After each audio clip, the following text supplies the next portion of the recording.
Agustus adalah bulan yang paling bersejarah bagi bangsa Indonesia.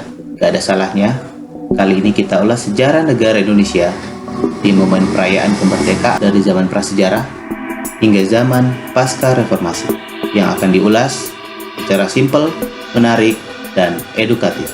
Tetap dalam Fakta Menarik. Bagi kalian yang baru menemukan channel ini, bantu subscribe, share, dan tekan loncengnya guys. Thank you. Indonesia adalah negara besar yang terletak di kawasan Asia Tenggara. Secara geografis, Indonesia diapit dua benua, yaitu Asia di utara dan Australia di sisi selatan, serta dua samudra, yaitu Pasifik dan Hindia. Sebagai negara besar, Indonesia terdiri dari 17.505 pulau yang tersebar dari Sabang hingga Merauke, dengan garis pantai terpanjang di dunia. Sebagai negara kepulauan, Indonesia tak diragukan lagi dengan keindahan alam yang sangat menaklukkan. Selain itu, kekayaan adat dan istiadat daerah yang beragam dengan 1.340 suku bangsa dan 801 ragam bahasa menjadikan Indonesia dikagumi bangsa-bangsa yang ada di dunia. Berdasarkan BPS tahun 2021, jumlah penduduk Indonesia telah mencapai 271 juta dan menjadikan negara dengan jumlah penduduk terbesar keempat di dunia setelah China, India, dan Amerika Serikat. Kehidupan beragama di negara ini pun cukup rukun, damai, dan sangat toleran.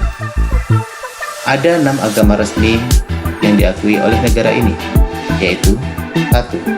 Agama Konghucu dengan jumlah pemeluk sebesar 100 ribuan atau 0,05% dari jumlah penduduk Indonesia. 2. Buddha dengan jumlah pemeluk sebesar 1,7 juta jiwa atau 0,7% dari jumlah penduduknya. 3. Hindu dengan jumlah pemeluk sebesar 4 juta jiwa atau 1,7% dari jumlah penduduknya. 4. Katolik dengan jumlah pemeluk sebesar 4 juta jiwa atau 2,9% dari jumlah penduduk Indonesia. 5. Protestan dengan jumlah pemeluk sebesar 16,5 juta jiwa atau 6,9% dari jumlah penduduk. 6. Agama Islam dengan jumlah pemeluk sebesar 207,2 juta jiwa atau 87,2% dari jumlah penduduk Indonesia. Hal ini menjadikan Indonesia sebagai negara dengan jumlah penduduk Islam terbesar di dunia. Lantas, siapa sebenarnya nenek moyang Indonesia? Bagaimana negara Indonesia bisa sampai terbentuk? Dan apa yang menyebabkan negara ini sampai terbentuk? Pertanyaan-pertanyaan ini akan kita ulas dalam beberapa episode. Yang pertama, Indonesia zaman prasejarah. Yang kedua, Indonesia zaman prakolonial. Yang ketiga, Indonesia zaman kolonial. Yang keempat, Indonesia zaman kemerdekaan. Yang kelima, Indonesia zaman Orde Lama dan Orde Baru. Yang keenam, Indonesia zaman reformasi dan pasca reformasi. Di episode pertama ini akan kita bahas zaman prasejarah, zaman jauh sebelum adanya kerajaan-kerajaan yang ada di Indonesia. Dilansir dari Wikipedia, Nusantara pada periode prasejarah mencakup suatu periode yang sangat panjang, kira-kira sejak 1,7 juta tahun yang lalu. Berdasarkan temuan-temuan yang ada, seperti fosil hewan dan manusia, sisa-sisa peralatan dari batu, bagian tubuh hewan, logam, serta gerabah. Makhluk mirip manusia atau hominid yang pertama ditemukan adalah manusia Jawa, yang ditemukan pada tahun 1891 oleh Eugene Dubus di Trinil, Kabupaten Ngawi.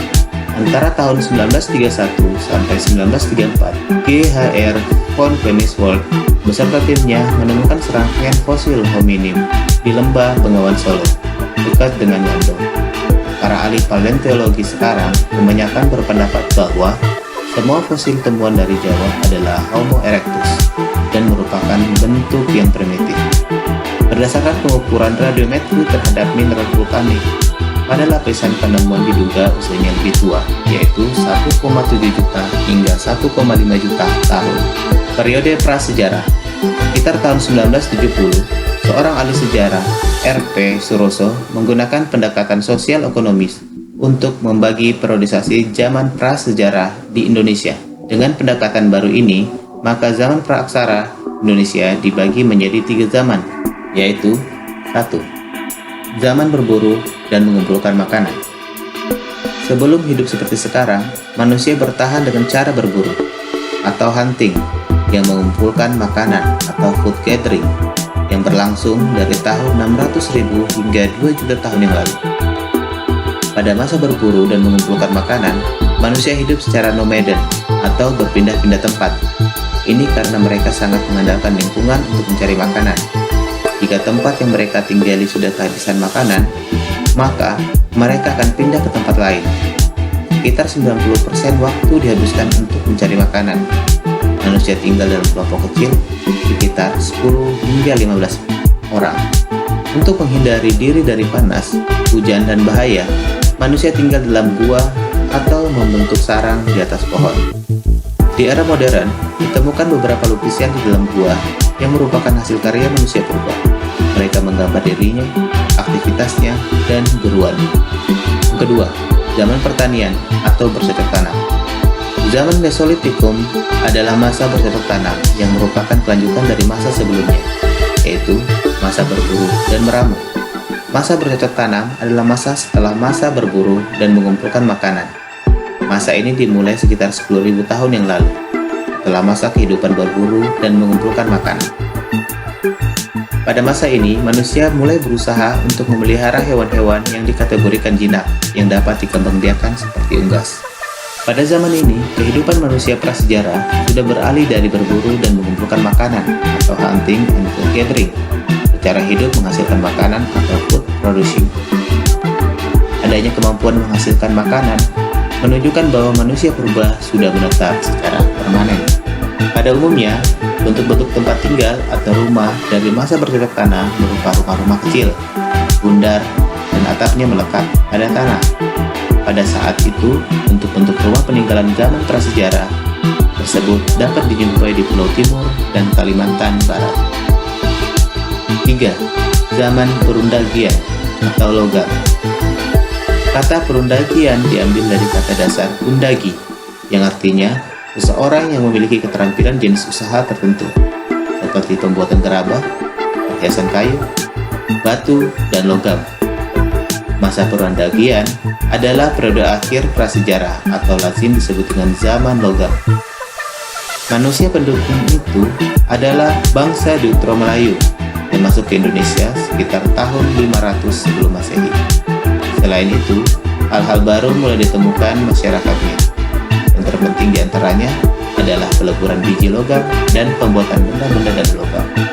Masyarakat masa Perundagian tidak hanya bercocok tanam dengan berladang, tapi juga mengelola sawah. Dengan begitu, dapat dikatakan bahwa mereka mampu mengatur kehidupan ekonominya dan berpikir bagaimana memenuhi kebutuhan di musim yang akan datang.